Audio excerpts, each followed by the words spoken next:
Do you wish you could get virtual attendees to turn their cameras on? Is engagement the number one issue on your virtual meetings? Do you want your meeting to be the most engaging virtual meeting? Well, welcome to the Engaging Virtual Meetings podcast. In this podcast, we'll talk to the top people around the world in virtual meetings and give you, the listener, the best ideas to host engaging virtual meetings. Make sure that you click subscribe so you can get the latest episode of the Engaging Virtual Meetings podcast. Now, let's welcome your host, the author of the #1 Amazon hot new release, Engaging Virtual Meetings, John Chen.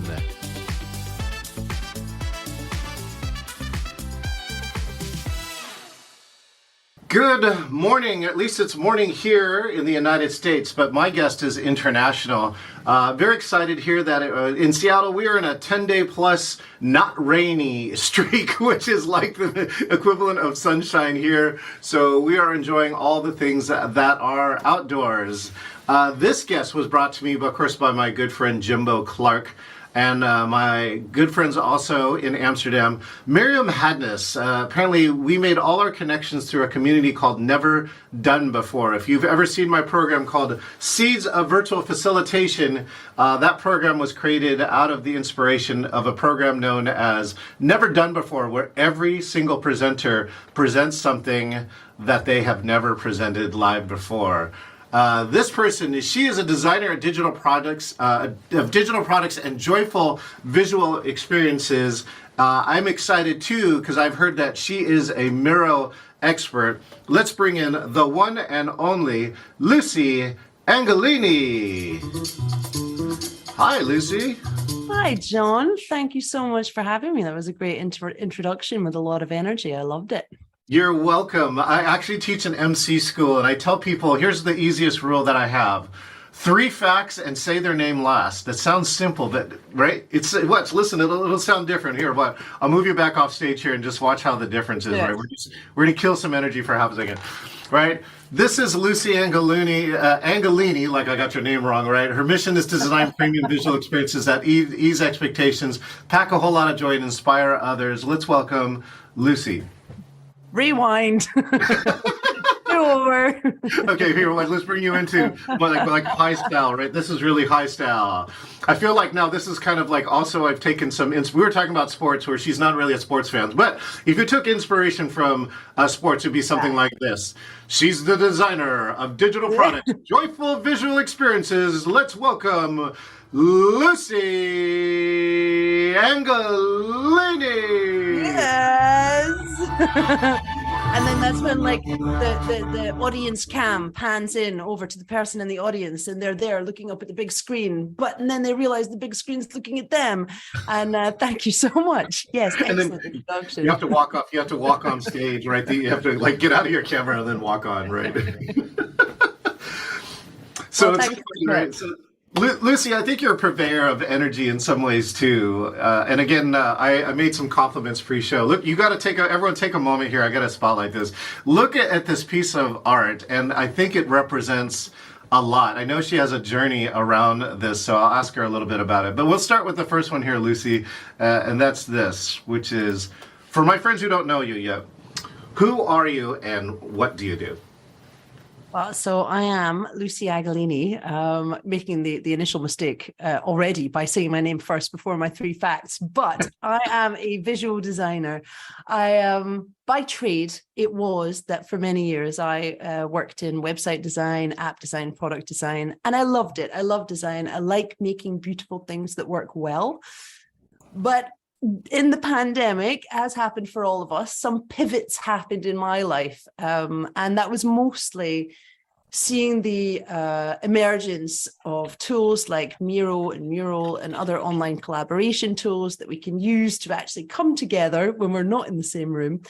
And while the rest of the world was very excited about these tools because they were solving an immediate problem, which was we're not in the same location, we can't work together, how can we do this? And that need and benefit was very much there. But as a designer, I saw so much possibility in terms of how can you combine your everyday work in these collaboration tools with visual design so that we can be productive and do our work, but in a space that doesn't feel like work and is ultimately a lot more enjoyable, because I'm a big advocate for having fun at work. And I don't mean you have to have fun all the time. I don't mean that it has to be silly, but I think playfulness in its different levels and tones is very important to having a great day when you're on the job. And when you have a great day, you are going to be in a better mindset, you're going to make better decisions, you're going to collaborate better, and all around have a better feeling when you close that laptop, leave that door, however it may be for you. And so that took me on a very big journey the last 3 years of figuring out how you can bring visual design to those tools. And as such, I've been designing a lot of Miro boards, particularly, and Wheelo spaces for clients who can see and value the benefits that visual design brings to the everyday working life. So I'm happy to talk about that more further down the line, but I guess that would be a nice little snippet introduction for you. Beautiful. Thank you so much. So let's talk about, you went out on your own as an entrepreneur. So where did you come from? What did you do prior to striking out on your own? So I spent 10 years in London from the age of 20 to 30, and I went to university doing computer animation. And from there, I decided, it was a great university course, but I realized you need a lot of patience to be an animator. And you're on projects for a very long time. And for my brain, I do value, it doesn't have to be newness every week. And it doesn't mean that I can't work on the same brand for a very long time, but I cannot be reworking the same scenes at that kind of painfully slow pace. So then I moved into web design, and I would basically work for an agency. And then I came to Amsterdam for a very nice job at Adidas.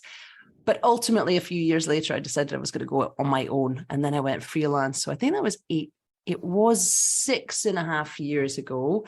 And you'd mentioned the picture behind me. That was, she is a reminder that I can do things that I set out to do, because I bought her beautiful Sandra Chevrier print 3 months after my first freelance gig. That was a nice contract. So I did the web design, et cetera, but now it's very much entrepreneurial, starting a business, creating design-based products for people who want to make their workshops and meetings online more visual. Wow, beautiful. What I really want to check into, what was the seed of saying, I really want to strike out with your own? So here, I'll share a little bit of mine, and you can think about what was that seed in yours. I mean, one of them was, I kept asking myself for decades, right? I know I'm supposed to do something, I just don't know what it is. Right? And in this case, I actually bumped into a executive coach, and he's the only person who ever said, give me a weekend and I'll tell you exactly what it is. So I hired him for a weekend, and we actually wrote the entire business plan for this company in 2 days. Wow, that's impressive. That is 26 years ago. Is he still around? Maybe I need to book a weekend too.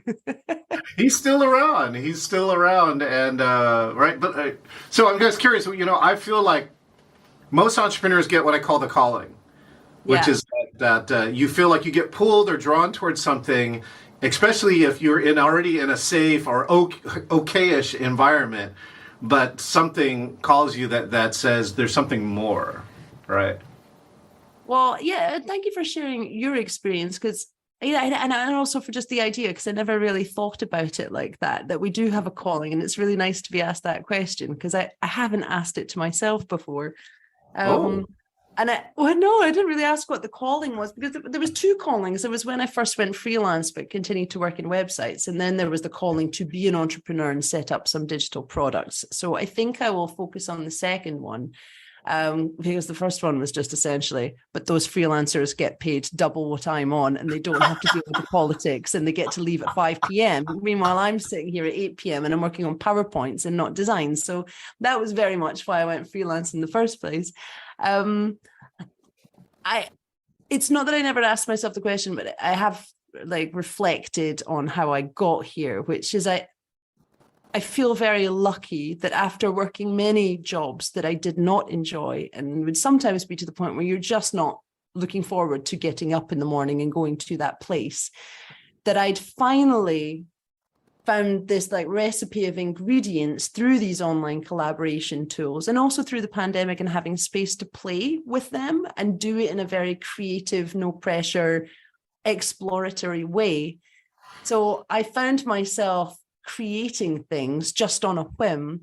And I realized that it was just so many components of actually what I love doing. So there's a lot of visual storytelling that goes into, for example, a visual workshop. How do you guide people from step 1 to step 2? And it doesn't just have to be a workshop. It's also your team meeting. Every meeting has a segment, multiple segments, right? So how do you connect them? And can you connect them with a story and with interactive exercises that are not only visual, but have these kind of magical mechanics that give you a peek inside your meeting. And coming on here, I had to prepare because I'm not very good at talking and thinking at the same time, which might be apparent at some points during this conversation. So I had to write down some notes, and I was really looking at what makes a bad meeting and what makes a good meeting for me personally, but I think also in general. Yeah. Kind of talk to the basics, which sadly, appallingly, not everyone adheres to, even though they know that they should. Submit an agenda, make sure everybody knows their responsibilities, what we're going to come out of the meeting, know what is our objective, and are we fueled towards that objective along the way. But when I looked at all the different points in my little mind maps, I think that the thing that crossed my mind the most was energy. And very funny that you mentioned that at the start of our conversation, but I think energy is key to a great meeting. And energy is actually, it's quite separate from this whole idea of adding visual design. The visual design very much complements it. I think a good meeting is made from many different parts, but energy and how you bring it up and continue it with momentum requires, I guess it's a little bit like being a conductor. It's like, you have to find a cadence in your meeting. You can't be ramped on all the time. You can't be introducing novelty all the time. But you do need, I feel, novelty at certain points to lighten the mood and let everybody have a breather from the meaty content of getting done what we need to get done. So I love play at work. I like being joyful. And so what I'm really niching down on for now is how do we insert joy through visual design and interactive exercises that make our meetings memorable and feel good. So that's where I'm at, John. I love the path that you go through with that. I just also want to give a shout out to Ashley Risto and my good friend C.A. Hurst, who are watching online with us. And I mean, the first thing that really comes to me too is that your approach to play, like some people devalue play, right, because they think it's silly and non-productive. And what I think I hear you saying too is that, have you ever read the book Flow? No, but I've heard it mentioned enough times that I'm going to write it down right now. Oh, yeah, Chemansky, right? It's a Russian researcher came around and created research to figure out when are people in the state of flow and when are they not, and then what happens during it. And one of the things that I distinctly remember about it is when you are grinding on a PowerPoint at 8 p.m., right, time moves slow. Yes. Right? When you really into your project, right, for your client and you found that rhythm, right, time goes really fast, like, where did 3 hours go? Yeah, it's midnight and it's still not going slow. Oh my gosh, that's right. It's midnight. I guess, of course, in Amsterdam. Thank you for staying up with us here in the States. No. I'm so sorry, John, to break your flow, but it's not midnight. I was merely saying. Oh, you say it was midnight when you were working. Yeah. No, you can get to midnight and it's still going really quickly. No, it's 6 p.m. You're fine. So you have that. Oh, good. So anyways, you have that energy which keeps you going at a time when, of course, you might want to go to sleep.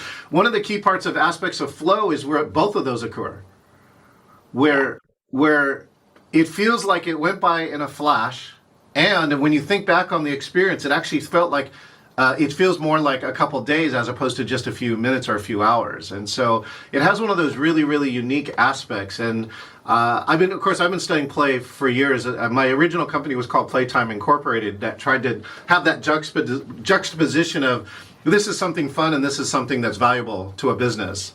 And Yes.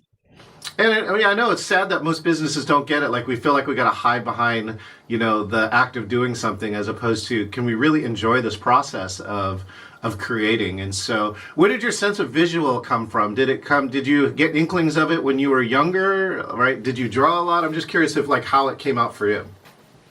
Yeah, absolutely. A lot of drawing, and a lot of writing. I'm definitely is it on my right hand side of the brain or left hand side? I'm so that side that I don't even know which side of the brain it is. I'm very creative. Well, Jimbo, you say like it's the outside and the inside, maybe. Absolutely. It's the creative side. So I was always drawing, always. I'm so sorry. What was the rest, the other part of that question? So the visual aspect, right? When did you fall in love or knew that like visual is kind of your medium of what attracts to you in life or what you're interested in? I think we all have a natural tendency towards one of the, I think there's maybe a fourth, but I can only really think of three right now. There's the visual, the oral, and the oral. And I'm definitely, text would be the other one. I am a mixture of text and visual, but I like looking at beautiful things. I can't help it. I like it when it doesn't have to be symmetry, but things look like they're in their right place. We're using the right colors. It's emitting a tone to me. And obviously that eye has been honed over the years of being a designer, but I was always inclined that way, and it just got more and more established as I went through my training career. And I would have to say that it's taken a long time to get to the point where I really do feel like comfortable in saying that I'm quite a good designer. So it's like I can't go further than that. But for a long time, I was so petrified of not being a good designer that I think it was a great fuel to make me continually improve. So I think that's really nice, is I didn't think I was actually that good at it, but you have to just keep working on something and it will come about at some point if you want it. So Well, I guess that's the pseudo imposter syndrome that everyone feels. Like we don't know the point when, I mean, what I tell people about, let's say facilitation, right? Something that Mary and I are also I think you are very passionate around, and saying to be an outstanding facilitator, you have to be a good facilitator. And to be a good facilitator, you got to start out and be a bad facilitator at least once, if not multiple times, right? And so it goes with that. Here's a little peek at her website, like just to give an example of some of her design aesthetic. This is the I love to create. And what I should do right now is actually probably ask you for some aspects of my website, because I just redesigned parts of my website. I love visual too, but I think I love the aspect of video. I'm not so sure I am the best in the layout. And so I need to hang around other people who do. Somebody else who's in the community. I don't know if you've heard of Rick Altman and his Better Presenting. He has a conference called the Presentation Summit. And that's where I've also been trying to learn more. At least, I'm not making the most obvious mistakes, which would try and fill up this whole screen with like text, as opposed to, people, less is more. Like less really comes more. less is more. Right? I love this aesthetic here too. Excellence, delight, and awe. Excellence, delight, and awe. Why did you choose these values? Well, it's really my Achilles heel, right? Because I refuse to put anything out into the world that I'm not happy with, which is a very high level to set my standards at, because it's very hard to make me happy with my own work, which means that I am always striving to make it excellent, but I'm also striving to make things something that you look at and you feel either delighted by looking at it or delighted by using it, hopefully both, to be honest. And I am always pushing myself to do more than I did before. And therefore, I think for many people, when they look at my work, it's very nice. I think they do see things that they haven't seen before. And that's really beautiful. And I call them my Achilles heel because, if I didn't have these three, I'd have a much easier job of life. career, I think. But I'm asking a lot of myself from every project. But I love it. I can't not do it that way. And I think, yeah. That's one of the aspects I think of being a leader right there is that you establish some form of high standard of excellence, all right? Yes. And it's you determine it, not your client quite often, right? So it's like the client might have been happy, but you're still saying, I still see something, right? I'm frustrated, which I tell people is like, you should get excited when you're frustrated because it means that you know it can be better, you just don't know how or that it's not happening fast enough, right? Which is like got off of movies. So speaking of movies, let's move to virtual meetings. So we're coming out of 3 years, right? We're actually doing some IRL, some in real life experiences. And, we still, what's really great is to take the time now to reflect back on those 3 years, because as humans, quite often, we're really easy to forget, right? Like, oh, that felt like so, 100 years ago, or some people just want to forget, right? But the pandemic quite often has been described as the biggest pause button for the entire planet that ever occurred. And if you didn't, like change, almost everything changed. And now the hard part is actually everything is changing back into a different way, but it is changing rapidly. I'm just curious, what was your thoughts when the pandemic started happening? How did you transition your life? And most importantly, what was important to you that was happening in virtual meetings that was akin to what you talked to me about meetings in the earlier part? So I may not be able to answer that question fully because it was, of course, the pandemic kind of really hit Amsterdam in around about February, March 2020.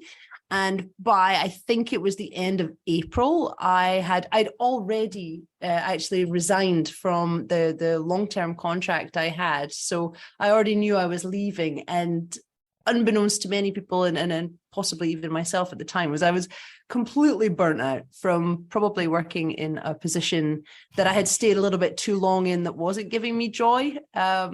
So I only really had 3 full months of working as part of a team where we were having regular meetings during the pandemic. So it was really that scrabbling to try and make things work and figure out what tools we would be using.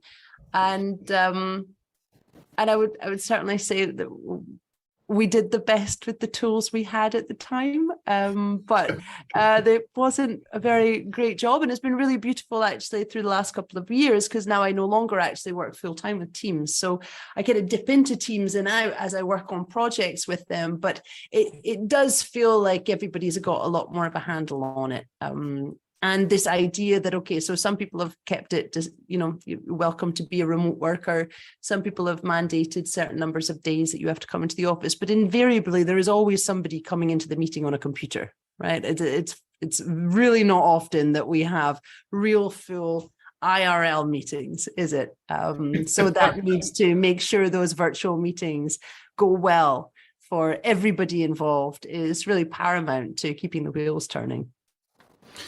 So yeah, I just had that example recently, which is I gave a presentation to one of Seattle's first event shows that was all real life, and the hallmark for it was the quick poll I did, and I said, "Hey, is everyone who's loving this? Return to in-person hug love fest?" And everyone's like, "Rah!" They're so excited. Then I said, "Okay, how many of you were on at least one virtual meeting in the last week?" And the same 100% raised their hand, and that. All right, the never go back aspect of it is there. There's the benefits of it too now. I think people will get the real contrast of that, which is, if they traveled more than a day or even 3 hours or an hour to a meeting that they know they could have clicked a button on and, they would have gotten back an hour back of their regular life and not driving. I think there are those aspects. So I'm curious, what has to happen for Lucie for a virtual meeting to be, engaging, whether you're attending or you're actually running the meeting? So I also thought about this question, obviously, when I was doing my notes, because can't think when I'm talking.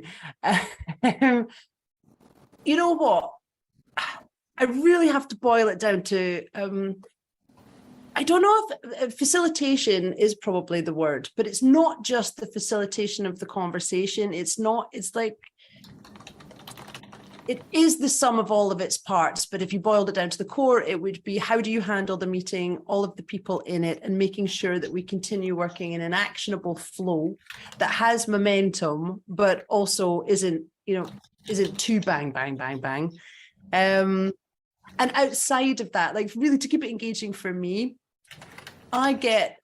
it's very easy for me to get distracted, and it's very easy if I'm not engaged, right? So how do you engage me? The tone of your voice engages me, your presentation skills, even though you're not presenting, right? The person who's in the room talking, not having the same person talking all of the time, which is a bit ironic because I feel like that's exactly what I'm doing now. But, making sure there's equal weighting to everybody getting a turn, but really feeling like you're very clear on what the common goal is and you're all working towards it, hopefully through doing something at the same time, because I think just having one long conversation is a little bit tedious and unnecessary. And novelty. Anything that you can bring in that is a little bit different from last time, because if we run the same format meeting for years and don't really switch it up, it does dry up, it is boring.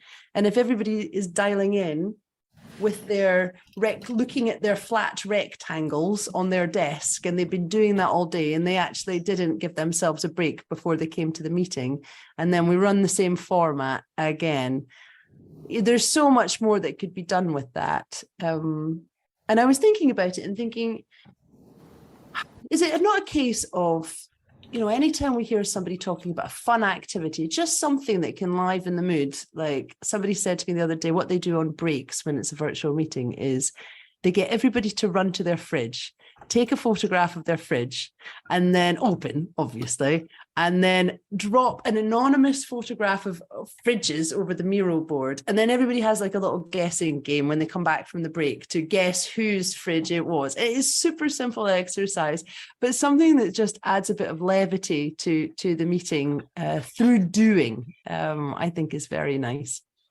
We discovered this. If you haven't seen advanced polls in Zoom, we were messing around with them on a Friday happy hour that we have, and one of the questions allows you now to finally have open-ended answers. So Zoom used to require like you only have 10 choices, but that opening up of even a short answer like 200 characters or something is or more gives the ability for people to really express themselves. So we created a game that's very much like this. It's called Guess Who. And what you do is the prompt that we normally give is write something down that most people don't know, but you're willing to share.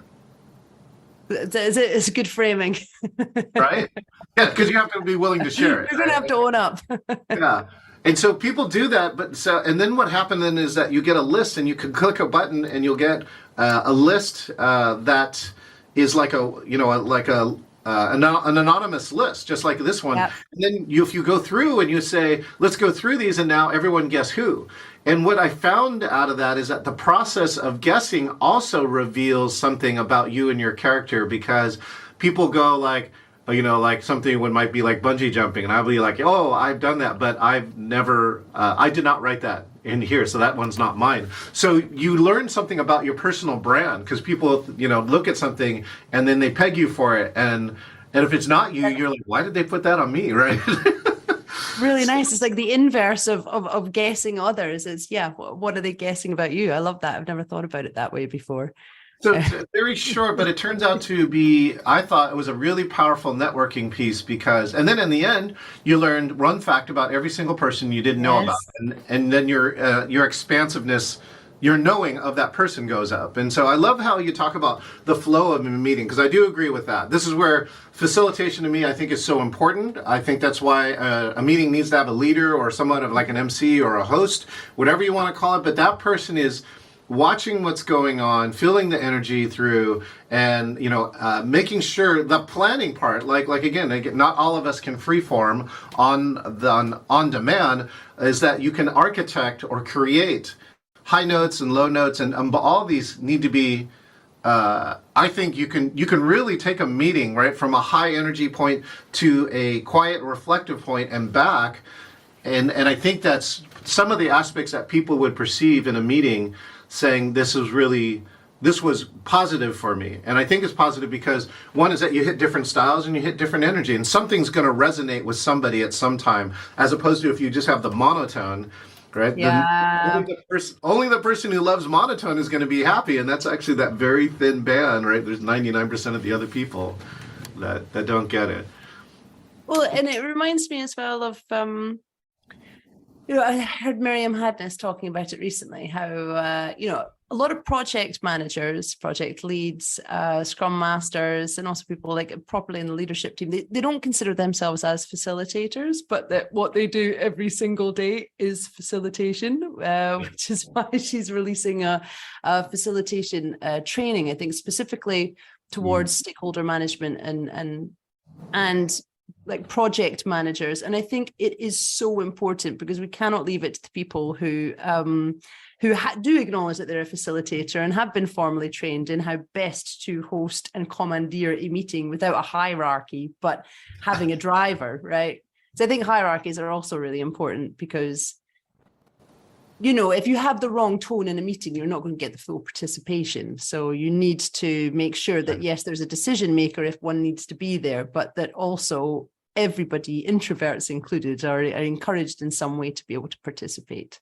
But I'm preaching to the choir, obviously. Now, the funny part is that again, you recently won a Miro award. Congratulations. Yes, and thanks very much. I have a lot of my friends invested in these tools early, and I chose the path not to. And the only reason why is because the majority of audience actually still doesn't feel like they know all the current tools, right, inside of Zoom.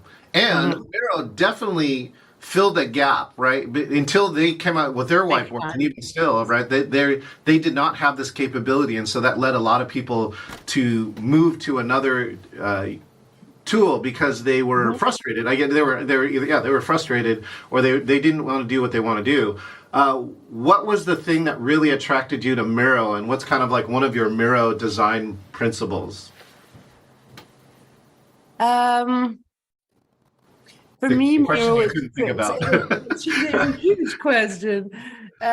Miro's pretty flawless. I don't come across bugs very often, or kind of like misclicking where it just takes time, whereas many of the other tools have it where it is a friction-full experience. You can get there in the end, but with Miro, it's very much a smooth ride. So that's why it's my tool of choice. And also because they release every quarter, they are releasing something significantly new. And it's normally a handful of pretty big updates. And I think that their momentum for making sure that they're always seen to be delivering value and what people want to their customers is exceptionally important, because some of the other ones, I watched them and I noticed that nothing really has changed in 3 years. We still only have 8 fonts. What is this all about? And only one of them is really usable.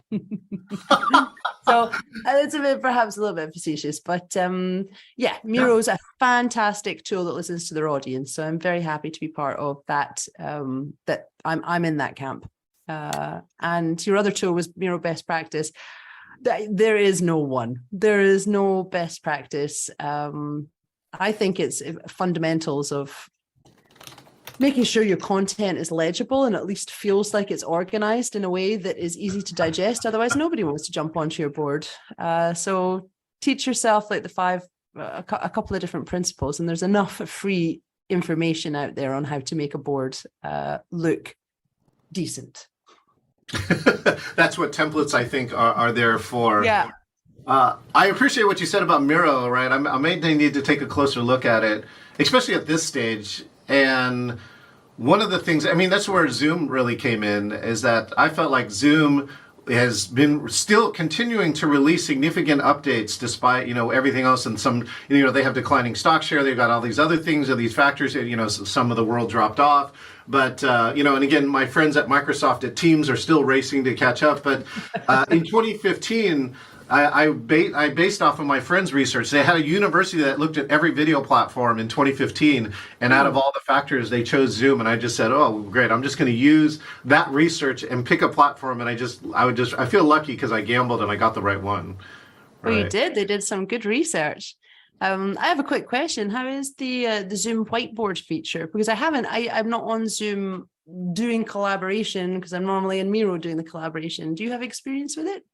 I have a little bit. Haven't designed anything extensive with it, but they certainly, right, the regular whiteboard, has the limited objects, right? This new whiteboard is allows you to, do full-blown objects, right? It has more of a Miro-like feel. Yeah. Multiple people can get on it. I think the challenging aspect is so funny, and right, again, I'm not being paid by Zoom by anything, is that they put it inside their app. It is permanent between meetings, so that's kind of a positive, but now they have a confusing aspect. They have two whiteboards. They have their classic whiteboard. They have this new whiteboard, and most people haven't seen the new whiteboard. And then the worst part about it is that usability piece of like getting multiple people to work on it is confusing when you're not in the same organization. Right. So like me giving you access to that whiteboard is not necessarily as easy as it's supposed to be. And then like right now I'm using a National Speakers Association Zoom account. And right now I'm looking at here, like they turned off their whiteboards. And they're the IT, they're the overarching organization. So now I don't have access to it. So I really haven't included in my stuff, even though, right, it's a big piece of content. So That's a blocker. yeah, if I was going to use it, I actually would have to use it in my own personal Zoom account, right, which is another place. And then I run into cross problems, and it gets into this part right there, like all of these small usability things. Like, and again, this is why I think Zoom apps haven't taken off, is because the usage and the rights that they created for the model of it is very difficult, very confusing, even for me as a technologist. When we first tested them out, in an hour, we were barely able to get one app to run, and so I think that App Store hasn't taken off as big as it should. Like Miro has an app, for instance, in the Zoom App Store, and I think most people still use the browser because it's better or easier. Yeah. Well, and there's also Welo. Have you tested out Welo before? A little bit, yeah. A little bit, because they have an app integration. So I'm assuming that probably falls in this bucket of just for some people not being testable, which is a shame because Welo is a fantastic platform for meeting. Well, speaking of apps and things like that, though, right, Lucy? Then you're an entrepreneur now, and you love visual, which means that I suspect you love to look into the future. What do you think the future of virtual and hybrid is, right, in Lucy's world? What is it? So better facilitation, first and foremost. But I think if you just look at where we're at today, I think a lot more people are talking about it. They're talking about about better engagement and better collaboration, because this is now a very immediate need that perhaps, well, which was always there, but perhaps wasn't so glaringly obvious until we had to start doing all of this online. But there's also the parallel chat about how do you make your staff and your colleagues better connected, work better together through appreciating them as people, right? You're not just a cog in a wheel. They don't want to be cogs and wheels anymore. Otherwise, they're just going to jump ship and become an entrepreneur too. So how do you give them space to be the real people? And so I think that we can look at technology and say that I think that the online collaboration space is only going to get bigger and bigger. We're not going back to everyone being in an office where we don't use those tools. So I expect that they will continue on in their little race that they're in just now for who can deliver the best tools the fastest. But I do believe there's something about having fun. I just think there's enough people talking about it, and it's about allowing a space for those real people to come to work and enjoy it, because if you allow them to do that, they're going to stay longer than if you're going to give them a stale environment where they just have to be a square, a square in a square hole. Then I just think that that's just not going to work. So, and I also think, more females at the top of leadership, I think will start trickling that down too. Yes, bravo. Thank you very much for the clap. I think, the whole world loves Jacinda Jardine, but I think she has set an excellent example for how you can lead with compassion and solid actions and decision making. So yes. there's many more, John, but I feel like it would be going into a quagmire of more of Lucy's thoughts. I don't know if we have time, and if we don't, I will leave it there. I'll give you one great resource. I've got a friend, Bobby Carlton, here in the States, has a website called innovationwomen.com that is really very passionate around getting equity on the stage, and it's still to this date. There are not an equal number of women and men on the stage, and so I'm a member of that group as the male ally. And what's great too is she lists out all these conferences that you could apply to speak at, and some of them are virtually. And that was, she said, that was kind of one of the wins for women in this pandemic, is that it opened up the spot to speak virtually, and therefore it made it easier for many women. And so instead of having to make all these arrangements to leave, if you just made 2 hours, you could come in and keynote correctly into a conference. And so I think more voices got heard, and I thought that was a win. And so hopefully you'll see trends like that. All right, Lucy, here, the last piece. If people only remembered one thing from this interview, what do you want that one thing to be? You didn't put that in your prep email. I did not. There's lots of things I don't put in my prep email. Here's a side note here. Wait, while you think about it, well, there's one game we used to play that's called Rim Shot, which is like we would make bad jokes up about a topic, right? like bad topics, bad jokes about meetings. Like I once went to a wedding. I was engaged. It's one of our versions of fun. So we get a group, and occasionally the group will just start rolling. Like if we have the right people. That must be amazing. The improv battle of the jokes, the MC jokes. I honestly think it's all about energy. I think next time you catch yourself talking in a monotone, stop yourself, pick it up, think about how you could switch up your current patterns in terms of your meetings and how you hold them. Definitely consider design, because it's really transformative in terms of where it can take the person while they're doing their work. I've seen people light up when you have them do their workshop in a space that's been specifically designed for the intention of what you're there to do. And it's really magical. That would be the words I'd use for it. But thank you so much for having me, John. I have enjoyed your energy. And from the intro video that you have when your speakers come and sign up to your Zoom room, that was it's joyful from the start. So thank you for sharing yours with me. Oh, you're welcome, Lucy. Oh, and I see that James Bogle has joined us. Says, my number one piece of advice to always have a clear purpose and intended outcomes for a meeting. So we got some friends here on LinkedIn who are watching us here. Thanks, James, for all the comments. He said, good facilitation, by the way, is fun. So, Lucy, I only want to play this one message for you in a moment of surprise and delight. Are you ready? I'm ready. Thank you for attending the performance. And a special thanks to all those who helped with the show. Thank you, Lucy. If you want to find Lucy, her website is out there, lucieagolini.com. Thanks again, Lucy. Thanks, John. Bye. Thank you so much. This is John Chen with Engaging Virtual Meetings podcast with the one and only Lucie Agolini. I hope you really enjoyed this. If there are things that you need to remember, well, I love this. Switch it up, right?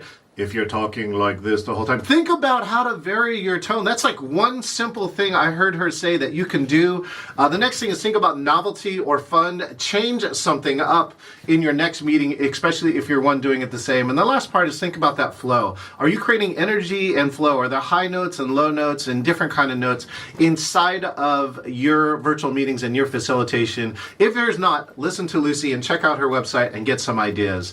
This is John Chen with Engaging Virtual Meetings podcast. Make sure and hit subscribe or follow wherever you're watching us here on all the interwebs, and we'll see you next time. Well, that's right. By the way, if you, like you, James, if you want to be the next person to get interviewed, hit engagingvirtualmeetings.com/meet and select interview, and you too could be the next guest here on Engaging Virtual Meetings podcast. We'll see you next time.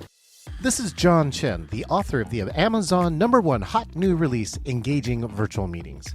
I personally want to say thank you for listening to the Engaging Virtual Meetings podcast.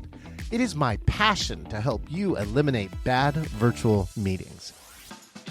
Make sure that you click subscribe so that you can get the latest episode of the Engaging Virtual Meetings podcast with all of the latest ideas. Hey, I want to meet you.